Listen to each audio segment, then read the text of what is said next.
تمام دوست اور احباب کو السلام علیکم ورحمۃ اللہ وبرکاتہ۔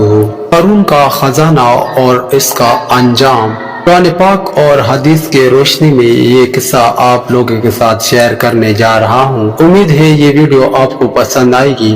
ویڈیو پسند آئے تو لائک اور شیئر ضرور کر دیجئے، کیونکہ اچھی بات پھیلانا بھی صدقہ جاریہ ہے۔ قارون کا خزانہ۔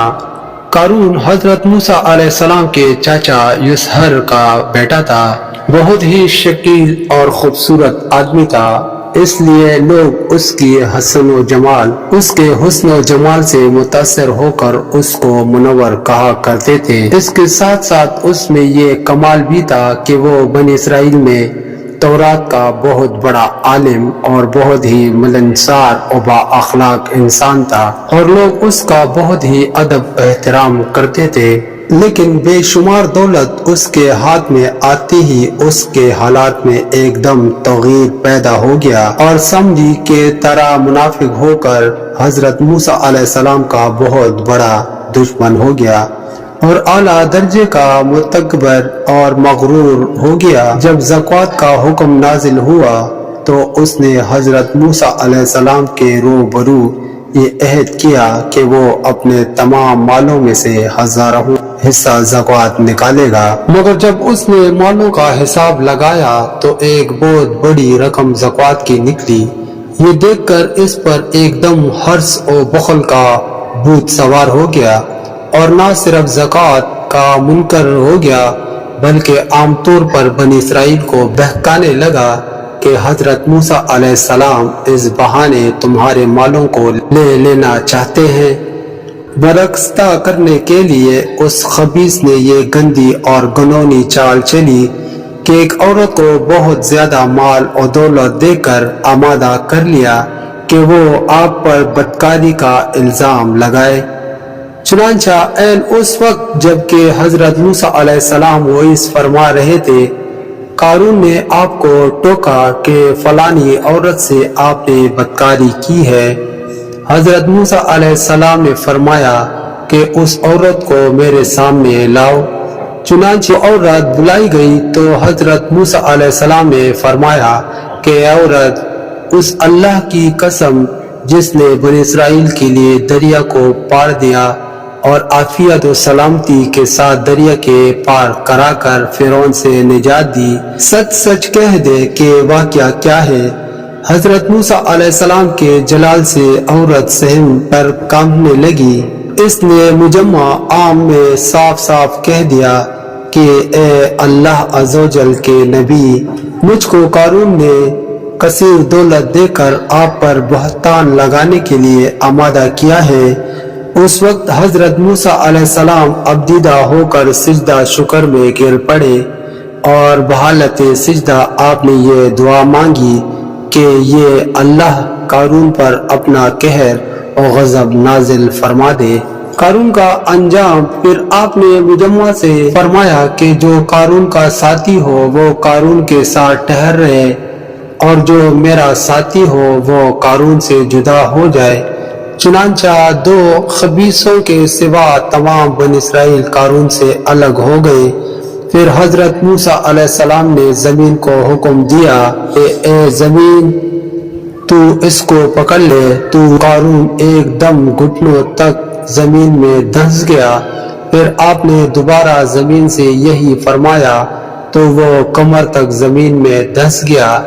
یہ دیکھ کر قارون رونے اور بلبلانے لگا اور قرابت اور رشتہ داری کا واسطہ دینے لگا، مگر آپ نے کوئی التفات نہ فرمایا، یہاں تک کہ وہ بالکل زمین میں دھنس گیا۔ 2 منحوس آدمی جو قارون کے ساتھی ہوئے تھے لوگوں سے کہنے لگے کہ حضرت موسیٰ علیہ السلام نے قارون کو اس لیے دھنس دیا ہے تاکہ قارون کے مکان اور اس کے خزانوں پر خود قبضہ کر لے۔ تو آپ نے اللہ تعالیٰ سے دعا مانگی کہ قارون کا مکان اور خزانہ بھی زمین میں دھنس جائے۔ چنانچہ قارون کا مکان جو سونے کا تھا اور اس کا سارا خزانہ سبھی زمین میں دھنس گیا۔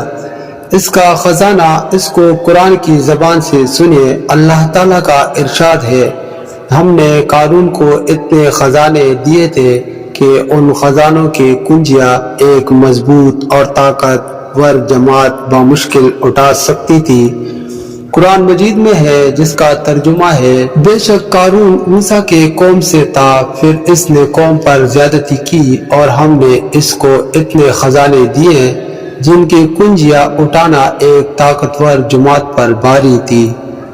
حضرت موسیٰ علیہ السلام کی نصیحت۔ حضرت موسیٰ علیہ السلام نے قارون کو جو نصیحت فرمائی وہ یہ ہے کہ جس کو قرآن مجید نے بیان فرمایا ہے، اسی خیر و خواہی والی نصیحت کو سن کر قارون حضرت موسیٰ علیہ السلام کا دشمن ہو گیا۔ غور کیجئے کہ کتنی مخلصانہ اور کس قدر پیاری نصیحت ہے جو حضرت موسیٰ علیہ السلام کے ساتھ ساتھ ساری قوم قارون کو سناتی رہی، کہ جس کا ترجمہ ہے، جب اس سے اس کی قوم نے کہا اتراؤ نہیں، بے شک اللہ اترانے والوں کو پسند نہیں کرتا، اور جو مال تجھے اللہ نے دیا ہے اس کے ذریعے آخرت کا گھر طلب کر اور دنیا سے اپنا حصہ نہ بھول، اور احسان کر جیسا اللہ نے تجھ پر احسان کیا، اور زمین میں فساد نہ کر، بے شک اللہ فسادیوں کو پسند نہیں کرتا۔ قارون کا گھمنڈ۔ قارون نے اپنے مال کے گھمنڈ میں اس سے مخلصانہ نصیحت کو ٹکرا دیا اور خوب بن سنور کر تکبر اور غرور سے اتراتا ہوا قوم کے سامنے آیا اور حضرت موسیٰ علیہ السلام کی بدگوئی اور ایذائے رسانی کرنے لگا۔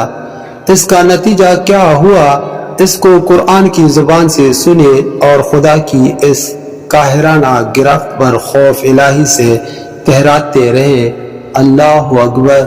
ترجمہ۔ تو ہم نے اس سے اور اس کے گھر کو زمین میں دھس دیا تو اس کے پاس کوئی جماعت نہ تھی جو اللہ کے مقابلے میں اس کی مدد کرتی اور نہ وہ خود مدد کر سکا۔ درس ہدایت۔ یہ عبرتناک واقعہ ہمیں یہ درس ہدایت دیتا ہے کہ اگر اللہ پاک مال و دولت عطا فرمائے تو اس فرض کو لازم جانے کہ اپنے اموال کے زکوٰۃ ادا کرتا رہے، اپنے مال و دولت پر غرور اور گھمنڈ کر کے نہ اترائے، کیونکہ اللہ تعالیٰ ہی دولت دیتا ہے اور جب وہ چاہتا ہے پل بھر میں دولت چھین بھی لیتا ہے۔ ہر وقت اس کا دھیان رکھتے ہوئے تواضع اور انکساری کی عادت رکھے، ہرگز کبھی انبیاء، اولیاء اور صالحین کی ایذائے رسانی، بدگوئی نہ کرے کہ ان مقبولان بارگاہ الہی کی دعا اور بددعا سے وہ جایا کرتا ہے جس کا لوگ تصور اور خیال بھی نہیں کر سکتے۔